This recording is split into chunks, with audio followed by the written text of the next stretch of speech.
नमस्कार, शुभ्राज रेसिपी आणि ब्लॉगमध्ये मी तन्वी तुमचं खूप खूप अगदी मनापासून स्वागत करते. सगळ्यांना श्री स्वामी समर्थ. तर आज मी बनवत आहे अंड्याचा रस्सा. चला तर मग सुरुवात करूया. तर कढईमध्ये तेल घालून घेतलेलं आहे. त्यामध्ये मी आता घालते ठेचलेला लसूण. इथे मी 3 पाकळ्या लसूण घेतलेला आहे. तर लसूण छान पोळू द्यायचं आहे आधी. त्यानंतर मग यामध्ये कांदा घालायचा.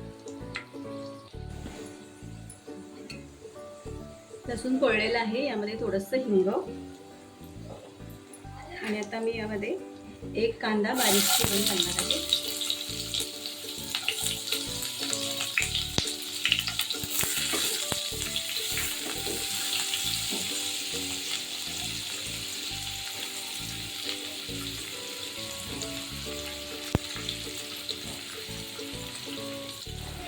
बघा आता कांदा छान पोळून घेतलेला आहे. यामध्ये मी आता हळद घालून घेते. अर्धा चमचा हळद, त्यानंतर त्यामध्ये अर्धा चमचा गरम मसाला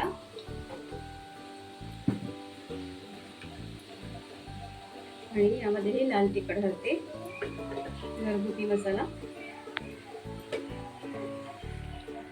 साधारण 2 चमचे घातलेले आहेत. आणि हे आता छान मिक्स करून घेऊया. मसाले छान परतून घेतले. आता यामध्ये वाटण घालणार आहे. हे वाटण मी आधीच काढून ठेवलं होतं. तर यामध्ये खोबरं, लसूण आणि कांदा भाजून ते छान बारीक वाटून घेतलं. त्यानंतर वाटताना मी ते त्याच्यामध्ये कोथिंबीर सुद्धा घातलेली आहे आणि थोडंसं आलं. हे आता छान परतून घ्यायचं.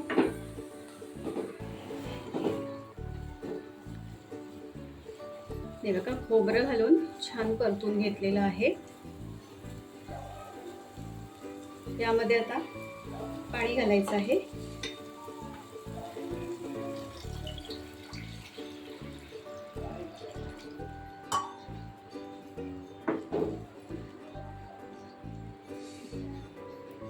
यामध्ये अंडी फोडून घालणार आहे, त्यामुळे रस्सा घट्ट होतो. तर खोबरं कमीच घालायचं आणि थोडंसं पातळ असं करायचं हे रस्सा, म्हणजे अंडी घातल्यानंतर पुन्हा ते घट्ट होतं. आता हे खोबऱ्याच्या डब्यामध्ये ना ते वाटण ठेवलं होतं मी, ते पण धुवून घेते डबा आणि त्याच्यामध्ये पाणी घालून त्यामध्ये घालते. अजून थोडंसं मी पाणी यामध्ये घालणार आहे.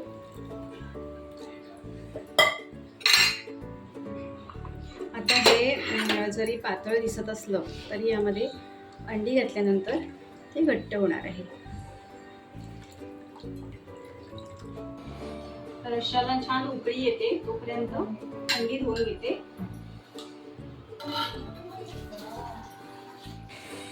रश्श्याला छान उकळी आलेली आहे. यामध्ये मी आता मीठ घालून घेते.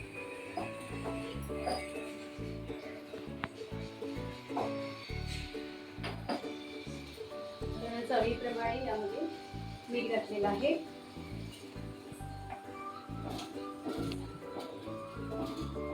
तर रश्श्यामध्ये मी अंडी घालणार आहे. तर अंडं असं फोडून घालायचं आहे.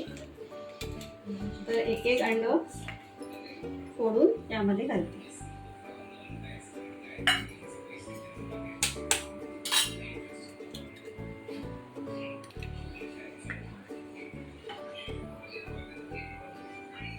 तर आपण आता इथे घातलंय तर जे बाजूबाजूला असं घालत जायचं, एकावर एक नाही घालायचे.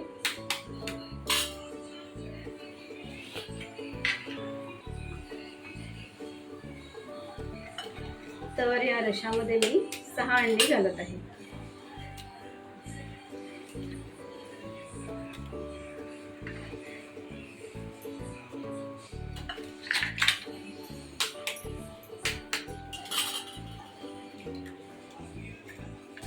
आता यामध्ये मी चमचा अजिबात घालणार नाही आहे, कारण चमचा घालून आपण जर ढवळलं तर अंडी फुटतील. त्यामुळे तर गॅसची फ्लेम आता मीडियम ठेवून हे 10 मिनिटं छान आपण शिजू देऊया. बघा आता अंड्याचा रस्सा तयार आहे आणि तर्री सुद्धा बघा किती छान आलेली आहे. तर हे बघा अंडी पण घातली होती ती व्यवस्थित आहेत, फुटली नाही आहेत. आणि आता मगाशी आपण जो रस्सा ठेवला होता पातळ, त्याच्यापेक्षा आता हा रस्सा घट्ट झालेला आहे. तर असा झणझणीत अंड्याचा रस्सा तयार आहे. तर आजची रेसिपी तुम्हाला कशी वाटली हे कमेंट्स तुम्हाला नक्की सांगा. रेसिपी आवडली असेल तर लाईक करा, शेअर करा. चॅनलवर नवीन असाल तर सबस्क्राईब करायला विसरू नका. बाजूला जे बेल आयकॉन आहे ते सुद्धा क्लिक करा. धन्यवाद.